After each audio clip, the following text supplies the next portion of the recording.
असले कोण आले ना की सोडायचं. हे बघा हे कस्टमरकडे 1 रुपया नाही आहे आणि हे मला सांगतात 1 रुपया तुझ्या जवळचा घाल आणि मलाच वरनं धमक्यात येत आहे इथे यायचं नाही, हे करायचं नाही. 1 रुपया माझ्याकडे मागतात. डिलिव्हरी बॉयला सांगतात प्रोडक्ट तू 1 रुपया घाल. हा, सीसीटीव्ही फुटेज चेक करायचे इथले, कोण खोटं बोलते कोण खरं बोलते सगळं करेल. सिक्युरिटी गार्डला आता बोलवून घेतलेलं आहे. मला धमक्या देत आहेत, शिवीगाळ करतायत.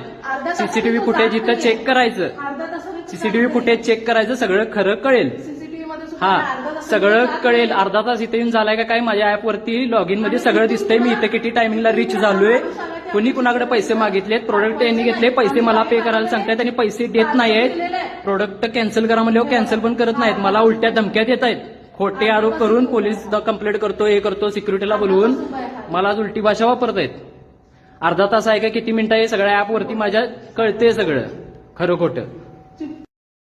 त्रास कोण कोणाला देते सीसीटीव्ही फुटेज चेक करा.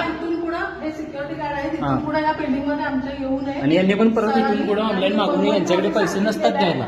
एक डिलिव्हरी बॉयकडे पैसे पे कर म्हणून धमक्या देत आहेत. दारू पिऊन आलेला आहे. हा, दारू पिऊन आहे का काय कुणीही चेक करायचं.